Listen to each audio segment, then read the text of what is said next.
Creo, para seguir con esta tarde, la última tarde de nuestro encuentro internacional.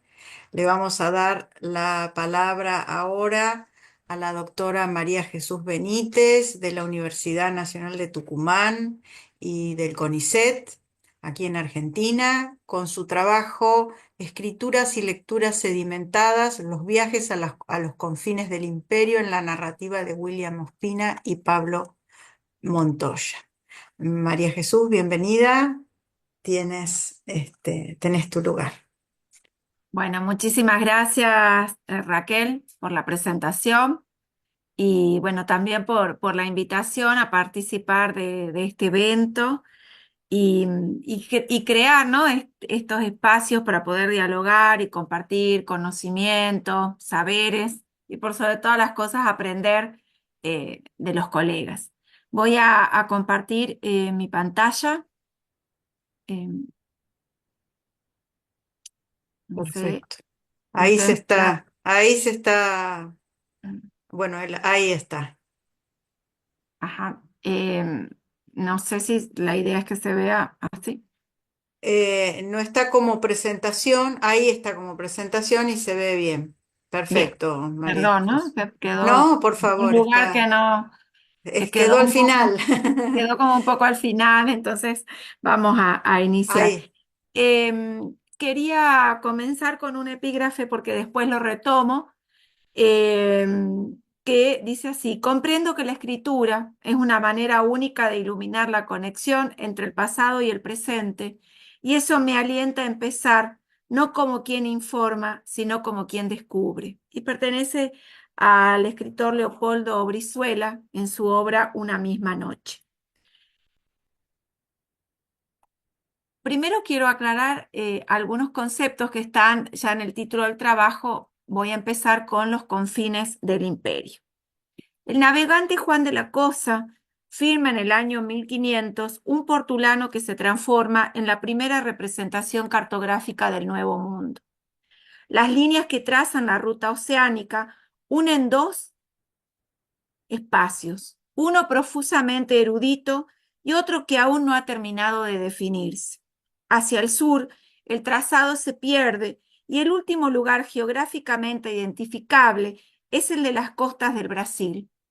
El recorrido culmina en ese punto matizado por un color verde penetrante y auspicioso. Los viajes de exploración que se emprenden a lo largo del siglo XVI intentan delinear esos contornos incompletos. La búsqueda de nuevas rutas y la necesidad estratégica de un paso que una océanos implica alejar los barcos del mundo conocido para protagonizar travesías selladas por la desventura en geografías inhóspitas. Esa sucesión de viajes conforma un corpus que denomino escrituras imperiales de los confines, expresión en la que converge una idea de espacio que involucra tanto lo lejano como lo próximo, que proyecta el límite de cualquier territorio, esa línea imaginaria que lo separa, divide y distingue del resto, pero también el límite de cualquier territorio pero también vincula la materialidad de los cuerpos que los recorren y los padecen. Poco más de 2 décadas separan el portulano de Juan de la Cosa de la primera circunnavegación del orbe. Si existiera un modo verbal que tradujera el trazado, podría ser el potencial, porque lo que este mapa sugiere es lo que podría ser la prefiguración de lo posible. En las líneas de fuga del ángulo izquierdo, el espacio ausente del mapa es al que se aventura Hernando de Magallanes en 1519.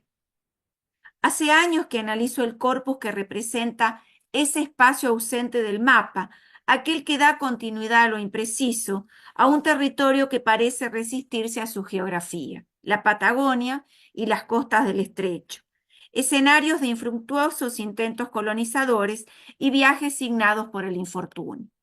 En otros momentos también estudié el recorrido por otra espacialidad definida por su fascinante y dorada impenetrabilidad, el río y la selva amazónica. Además, Siempre me han interpelado esos viajeros que conforman lo que Loreley y el Haber define como esa mironía de personajes ordinarios cuyas voces no aparecen en los relatos impresos del siglo XVI. Ingresan en ese colectivo, y ahí terminó la cita, incluso quienes cumplen un rol central en la organización de una travesía transatlántica, pero los condicionamientos territoriales y las fronteras imbatibles de la resistencia física los alejan del proyecto imperial. Me he sentido, asimismo, interpelada por la condición seminal del manuscrito como proyección de la materialidad misma del cuerpo, una corporeidad que ha transitado a bordo de un barco distancias y sobrevivido a las traiciones, los naufragios, el estropicio y el hurto. Esto impactó en una serie de paradojas y tensiones sobre el propio proceso de constitución de un sistema literario en América y cómo yo pensaba ese proceso de constitución del sistema. Por este motivo, planteo que es el relato de viajes el que permite, si bien su ascripción directa al discurso historiográfico o invisibilizado bajo la definición de crónicas de Indias, el tipo discursivo que habilita ese repliegue al discurso literario. No solo pongo de relieve la dimensión cultural del texto, sino que, dada su heterogeneidad constitutiva, permite pensar al relato de viaje como un articulador del corpus, tanto para estudiar producciones del siglo XVI, como así también para organizar diacrónica y sincrónicamente series textuales. Es por esto que propongo el concepto de escrituras y lecturas sedimentadas como esa operación dinámica en que los gestos escriturarios se vinculan. Esas operaciones textuales en ocasiones son explícitas, en otras indolentes, pero en los textos revelan estratos solapados que remiten a escenas donde se lee y se reescribe. Me interesa entonces primero definir muy sucintamente qué entiendo por relato de viaje. Otmarete define el relato de viaje como un género traductor, en tanto traslada las experiencias individuales a los acervos de conocimiento colectivos, porque las formas de expresiones culturales de lo otro se deben trasladar como ajenas a la propia lengua, a la lengua de lo propio. He definido el relato de viajes del siglo XVI como un tipo de escritura que se ensambla sobre el trazado y el recorrido de un itinerario. El portulano, el mapa, la carta de marear aún no han terminado de diseñarse y ese trazado se ordena a partir de una cronología que da cuenta del desarrollo propio del viaje. Presencia en la escritura de muchas digresiones que se asocian a elementos o factores maravillosos, y en este caso hay una afiliación concreta de los viajeros del siglo XVI a las lecturas de los relatos de los peregrinos y viajeros del medioevo. Lo que sí sucede en estos relatos de viajes del siglo XVI es que hay un vínculo concreto entre espacio, experiencia y nuevamente el cuerpo. También me parece interesante este clivaje, ¿no?, con el relato de viajes del medioevo, porque ante la ausencia, ¿no?, de ese modelo de escritura que ordenara el asombro y la pluma de los viajeros, resurgen, y eso es muy clave, en la primera mitad del siglo XVI y con mucha contundencia, las lecturas, por ejemplo, de Marco Polo y de John Melville. Pero hay un elemento que también, y acá es esa cuestión clave, ¿no?, del relato de viaje del siglo XVI como una experiencia física, corporal, el barco.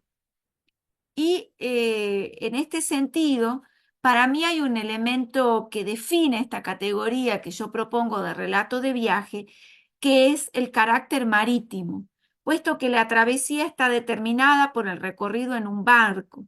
El avance por el nuevo territorio se realiza desde esa mirada panorámica y distante. A diferencia de aquellos que solo recorren el espacio caminando, el navegante establece con el barco una proyección de sí mismo. La embarcación se constituye en un factor esencial Es un medio que colectiviza la experiencia del viaje porque se transforma en el único espacio seguro. El navío se piensa y se construye en la mente del viajero como albergue, refugio que brinda protección necesaria ante la adversidad. Desde la embarcación, el narrador viajero explicita su desplazamiento, enfatizando el recorrido por islas, bahías, costas, todos espacios mínimos, pero también inconmensurables. El navío connota la confluencia de otros espacios sociales. Es cárcel para los que se amotinan, es lugar del donde se ejerce la justicia, es hospital, depósito de armas y bastimentos, refugio ante los ataques. Y en esa recurrencia, en las dos espacialidades que he recorrido, el estrecho y el río Amazonas, los barcos, ya sea esa maravilla tecnológica que fue la nao Victoria, que durante 2 años circunnavegó el mundo, o el pequeño bergantín que ensambló Orellana en la selva amazónica y le permitió durante casi un año recorrer el río Amazonas, adquieren una proyección metafórica y paradójica que connota la soledad, el aislamiento, pero también condensan lo posible, o sea, el retorno al punto de partida. Paso ahora a comentar qué entiendo por esta otra categoría que propongo, que es la de lectura y escritura sedimentada. Para ello retomo el epígrafe de Brizuela y esa idea de conectar pasado y presente. La articulación entre las temporalidades ha sido asediado por los estudios coloniales latinoamericanos en las diversas dimensiones y uso de un elemento esencial como el archivo. El archivo, tanto desde su materialidad y domiciliación, como propone Derrida, como ley de enunciación, como afirma Foucault, o como cimiento de una novela latinoamericana, como explicita González Echeverría. El archivo se percibe con matices como lo organizado e institucionalizado, pero también lo que oprime, cataloga, fija, expresa el control sobre las experiencias, las memorias, la escritura. El archivo colonial en particular, como afirma Valeria Añón, está atravesado por manipulaciones explícitas o solapadas que proyectan intereses poderosos y ocultamientos. González Echeverría, en su insoslayable libro Ficciones de Archivo, nos recuerda el vínculo directo entre archivo, poder y secreto. Y lo cito: no es por casualidad que la palabra archivos, según Corominas, haya entrado al español en 1490 durante el reinado de los Reyes Católicos, 2 años antes del descubrimiento de América. El misterio del archivo, su prestigio, se convierte en parte funcional de la fundación del Estado moderno y en figura clave de las narrativas que se generaron en su interior. Poéticamente, Arlette Farge compara la inconmensurabilidad de un archivo con las mareas de los equinoccios, los aludes o las inundaciones. La comparación con los flujos naturales e imprevisibles está lejos de ser fortuita. Quien trabaja en los archivos a menudo se sorprende evocando ese viaje en términos de zambullida, de inmersión, es decir, de ahogamiento. El mar está ahí. Ese mar puede ser abrumador pero atrayente. Su lectura produce una sensación de realidad que ningún impreso, debo confesar, por desconocido que sea, parece suscitarnos.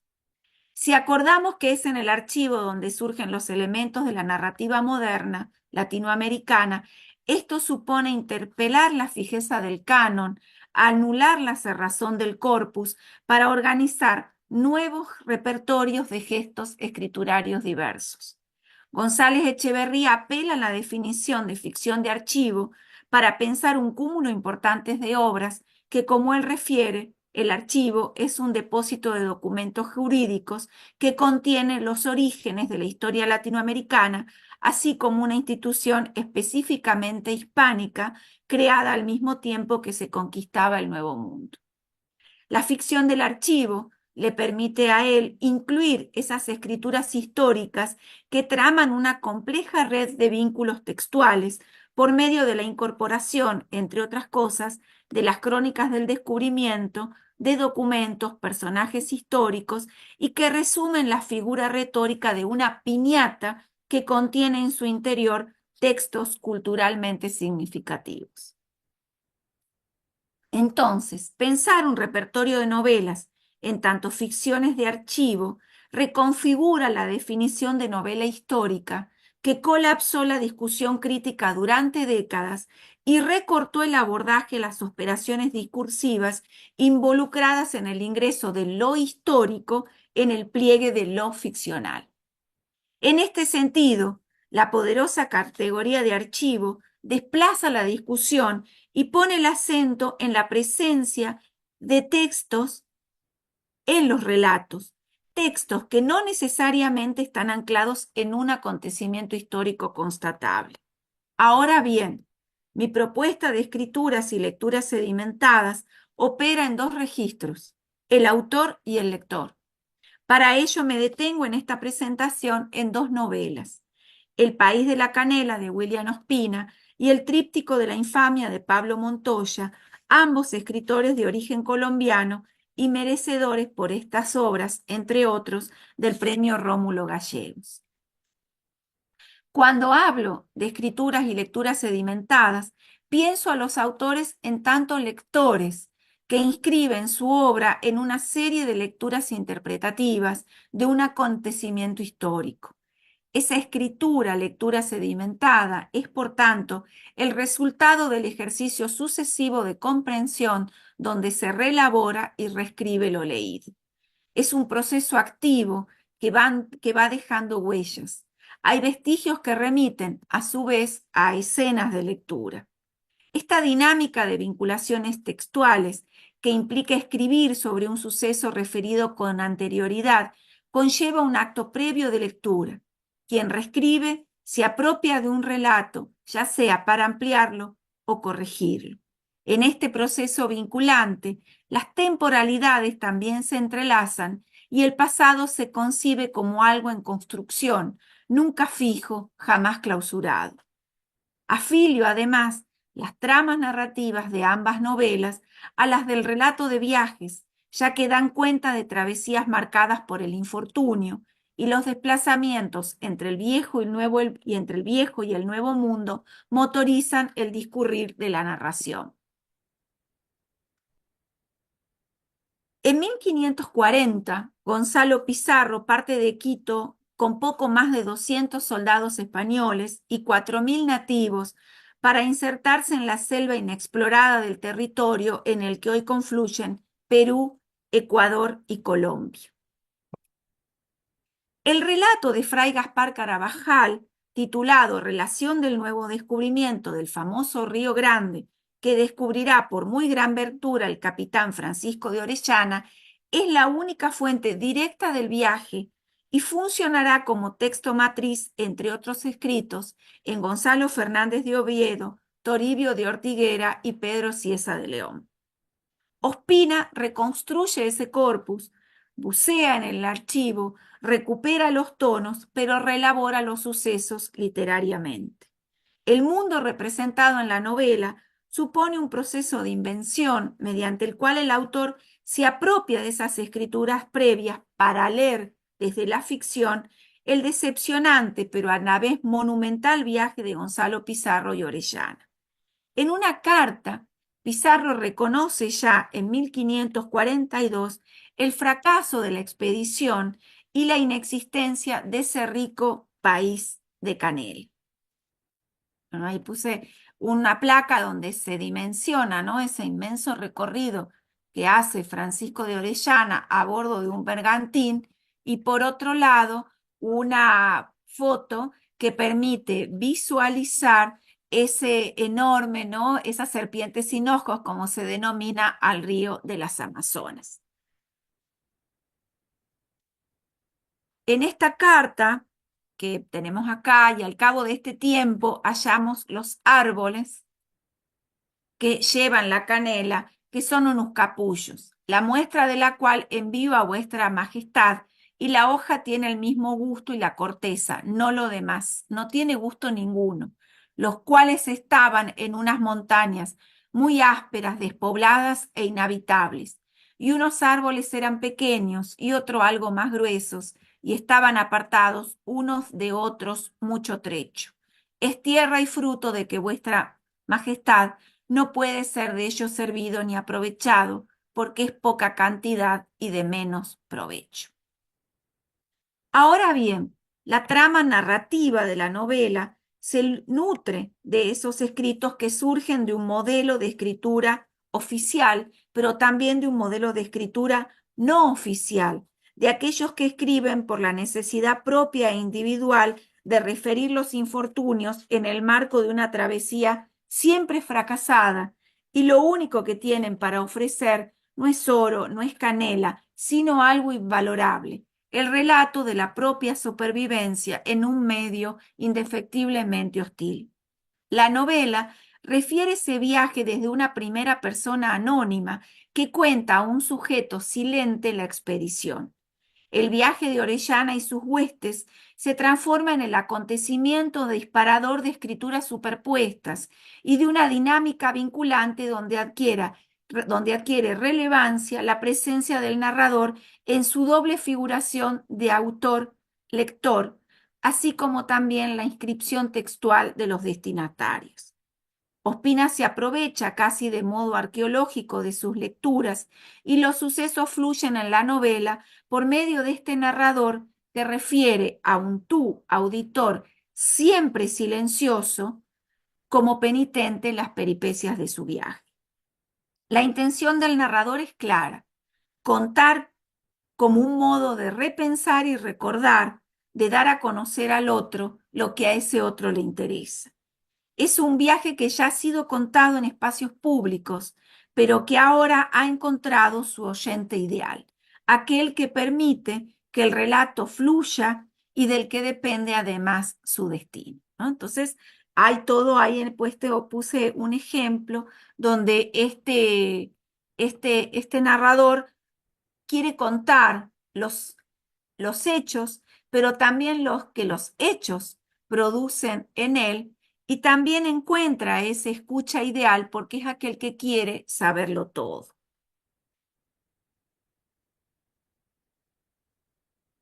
En el desarrollo narrativo se fortalece el vínculo entre el narrador y su escucha, aquel que facilita que la experiencia, cito, más penosa y más rechazada de mi vida se haya vuelto en esta ocasión un relato casi emocionante.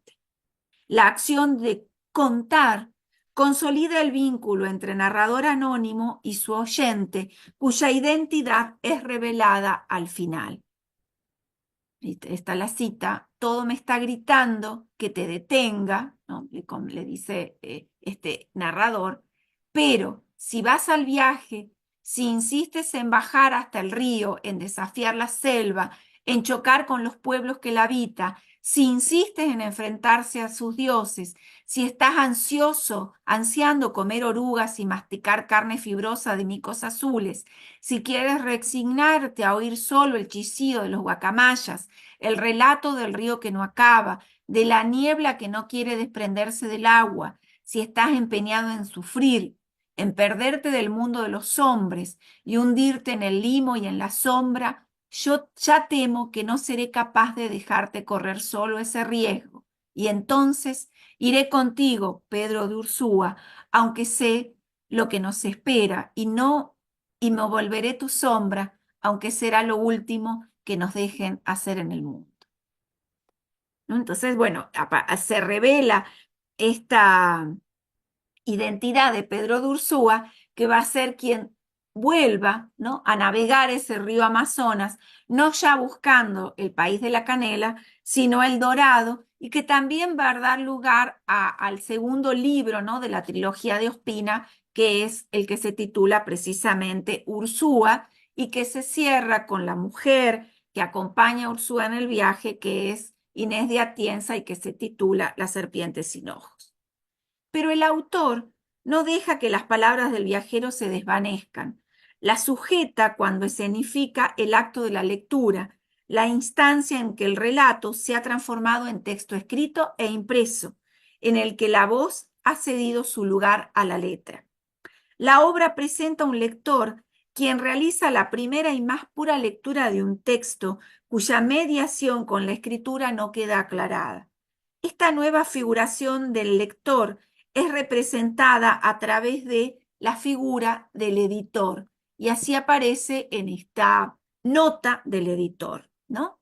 Y hay ahí algunas citas de esta presencia del editor en la obra. Es sugerente la afirmación de Desertó. La escritura acumula, amontona, resiste al tiempo por medio del establecimiento de un lugar y multiplica su producción a través del expansionismo de su reproducción. Fin de la cita.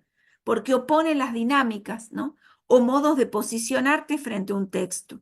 De un lado, la fijeza de lo escrito, del otro, la evanescencia del acto de lectura. Existe entonces una distancia entre el sentido asignado por el autor a su obra y la red de interpretaciones que de ella pueden tramar los lectores. Es una metáfora interesante que grafica esta idea de develar esas lecturas silenciadas que no se exhiben, pero de la cual se conservan rastros. Retomo a Desertó y comparto la percepción de la actividad lectora como una producción silenciosa.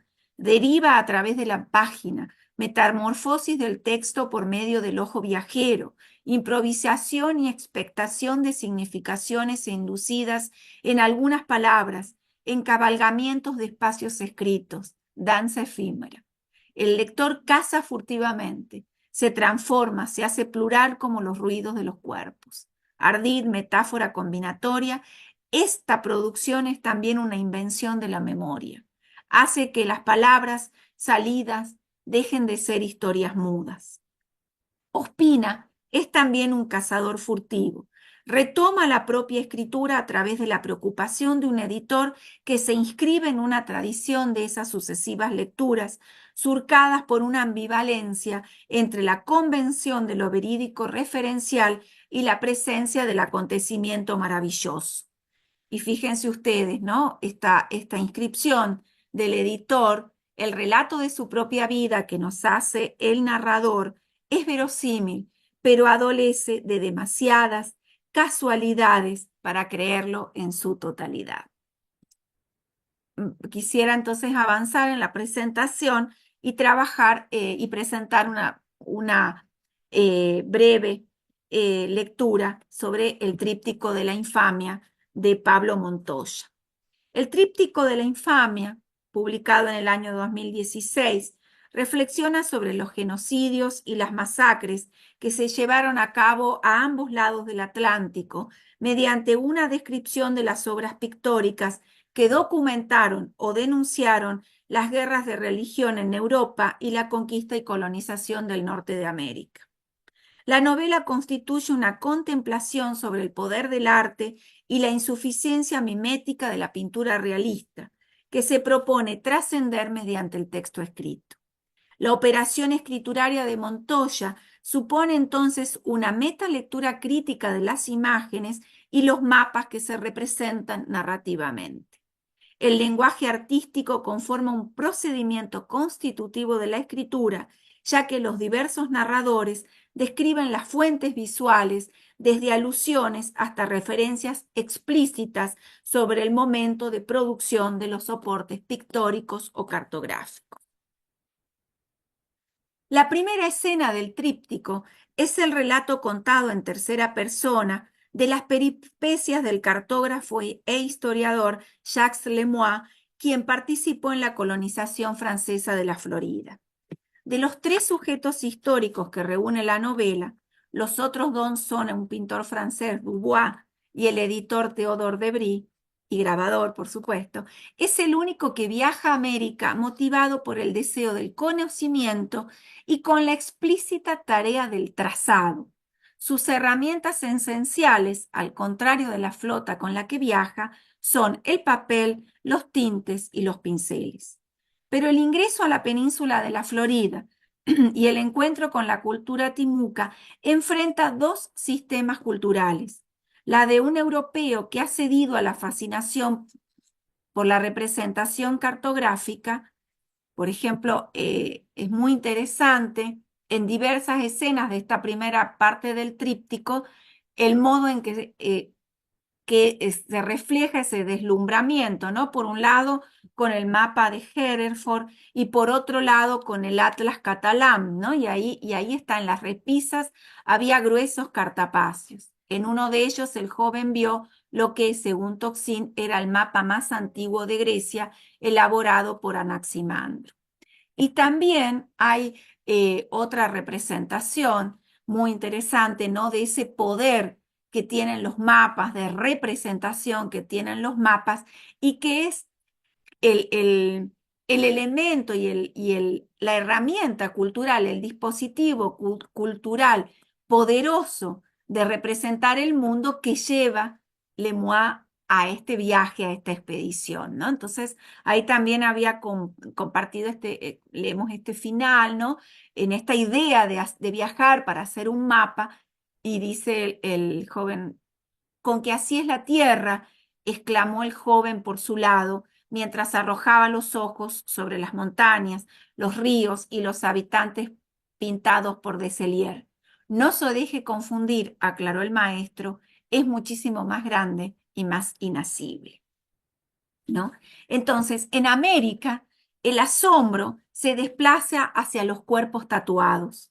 Lemoyne, en un gesto casi etnográfico, se admira de las pieles transformadas en obras de arte, en soportes materiales donde leer el pasado cultural, comprender el orden cosmogónico del mundo, reconocer creencias.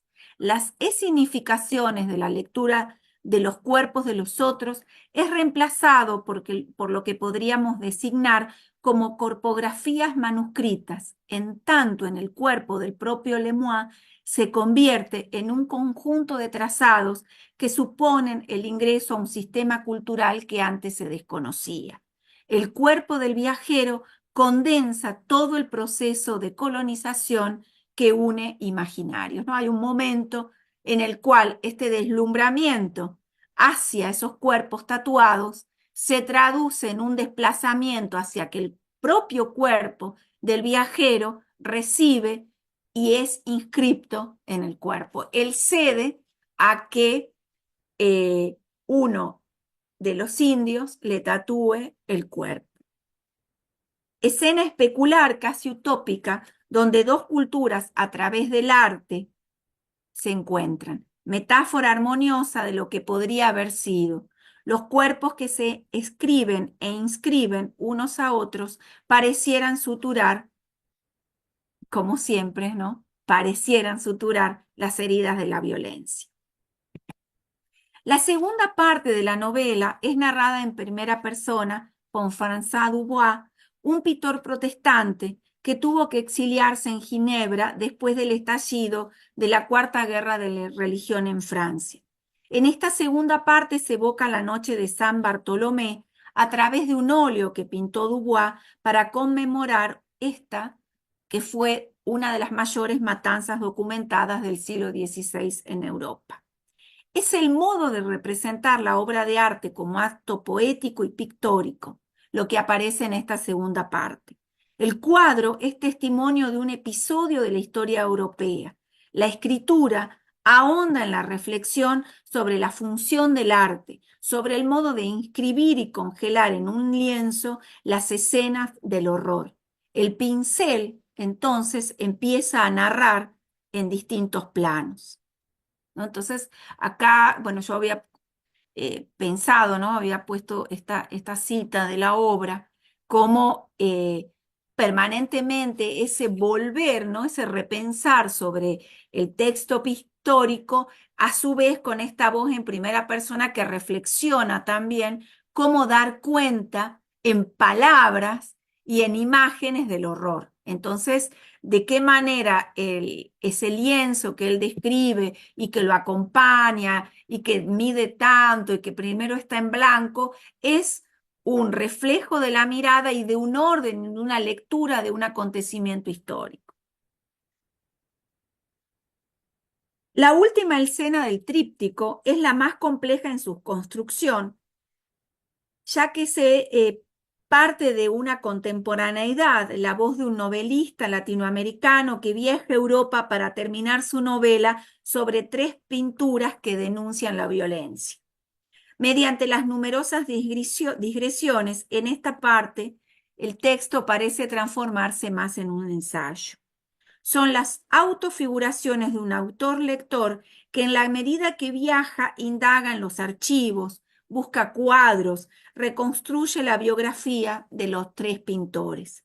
Esta tercera parte está articulada, sin embargo, en torno a la figura del grabador Théodore de Bry, quien contribuyó a esa iconografía de la llamada leyenda negra antiespañola. Lo que hay acá también en esta parte del tríptico es la fuerte presencia del texto de Bartolomé de las Casas, de la bellísima relación de la destrucción de las Indias, y cómo hay un cuestionamiento permanente por parte de Debris en la selección de las 17 láminas que deben ilustrar esa edición, ¿no? Entonces acá también hay nuevamente un editor, la construcción y la representación de la figura del editor como aquel que permanentemente cuestiona el orden y la lógica que debe entablar de alguna manera este relato sobre la destrucción de las Indias. Hay una escenificación entonces del acto de la lectura y la escritura a la instancia en que el relato se ha transformado en texto escrito, en el que la voz ha cedido su lugar a la letra y la letra a la imagen. Pero también aparece, ¿no?, esta voz del propio Debris que reflexiona sobre el impacto de su obra. En el tercer bloque aparece esta representación del editor relaborando también las ilustraciones de Lemoine, pero también interviene el autor como aquel que realiza un contraviaje desde América hacia Frankfurt, motivado por esa atracción del archivo. La novela complejiza el modo en que todas esas autorrepresentaciones entran en diálogo. La escritura reconstruye entonces escenas de lectura que son además metarreflexiones críticas sobre las propias obras.